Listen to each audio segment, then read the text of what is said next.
If you've ever lit a candle and made a wish, you've already done candle magic. But today, we are going deeper.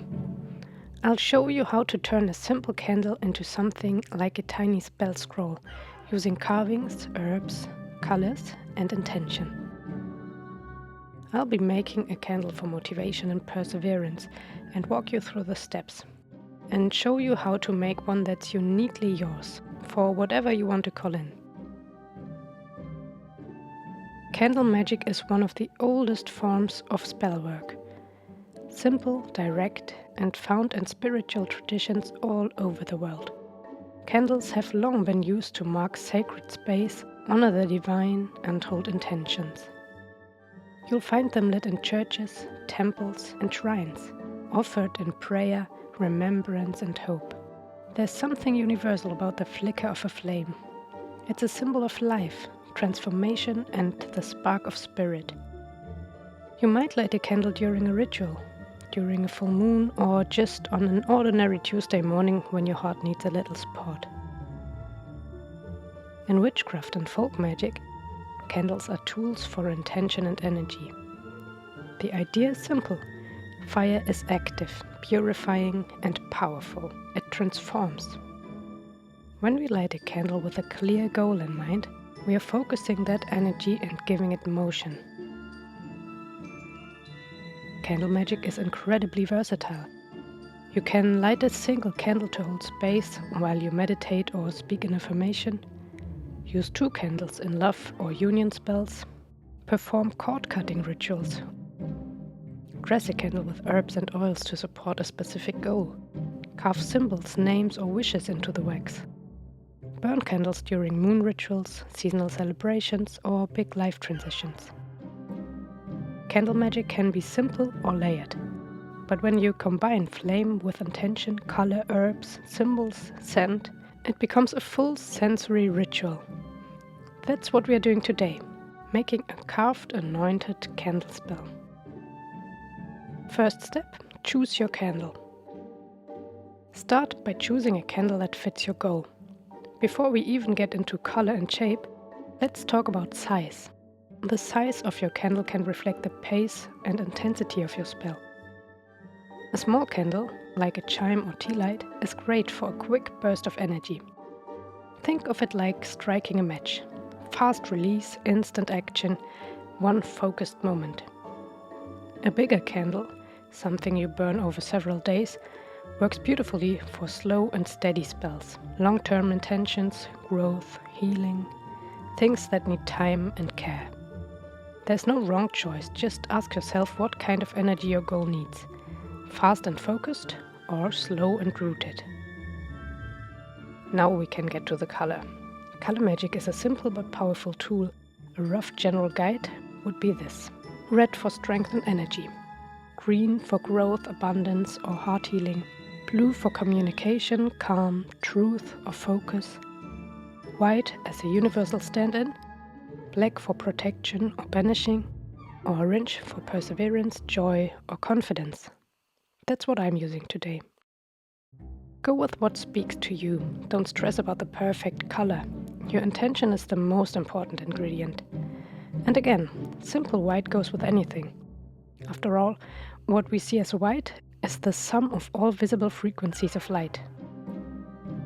Second step, carve your symbols. Now carve your candle. I like to use my favorite garden knife for that, but anything pointy works. What to carve depends on your goal. It might be a word, a name, a whole spell, a sigil you've made, symbols or runes, spirals, hearts, arrows, anything that feels like your goal, or a mixture of all. For motivation and perseverance, I'm carving some symbols into my candle. A spiral with an arrow, to represent steady momentum, some oak leaves for a sense of strength and being deeply rooted, and of course some sparks. Third step, anointing and herb dressing. Next we anoint the candle. Choose an oil that supports your spell. It could be a magical oil blend or something simple like olive oil, lavender, rosemary, or citrus. If you use essential oils, I recommend always using them with a base oil that you add just a few drops of your essential oil into. For my intention, I'll use olive oil and a drop of rosemary for mental clarity and strength. Then comes my favorite part, the herb or powder dressing. You can roll or sprinkle your candle with ground herbs like basil, cinnamon, rosemary, rose, mugwort, powders like spirulina, cinnamon, turmeric, crushed petals, resins or teas. For perseverance and motivation, I'm using chili to give it some spice and power, and turmeric for grounding, and a little spirulina for growth and that vibrant earthy green. I want to give you some additional insights. Actually, it works much better when you use a candle with a smooth surface and if you don't use oil, because then the herbs and powders settle much better into the carvings. Here you can see how well it works if you do it that way.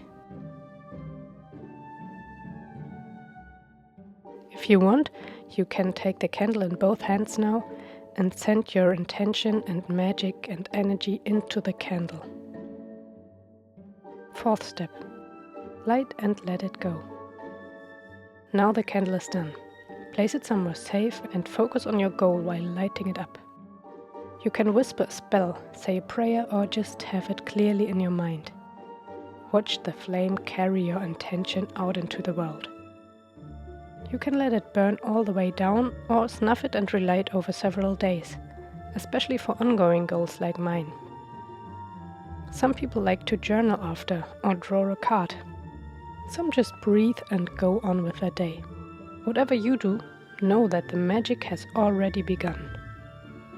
By the way, I really like to make candles like this for the holidays and just light it during the meals to bring in the season's vibe and just have it nice and cozy.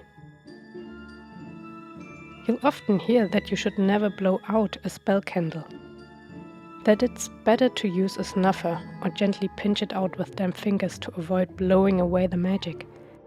And while I understand the intention behind that, I personally don't take it too strictly. I think the energy behind your action matters more than the method itself. Of course, never leave a burning candle unattended. Candle magic is such a beautiful sensory way to manifest your goals and intentions. And especially the carving bit is quite fun, I think. Each layer, the color, the symbols, the herbs, the flame, is a transformation of your will. And together, they become a spell that comes to life. How do you feel about candles? How do you use them? Have you tried candle magic yourself? And how did it go? And have you tried carving a candle? Please write me a comment, I'd love to hear from you. See you next time. Have a wonderful day and may your goals and intentions come to life.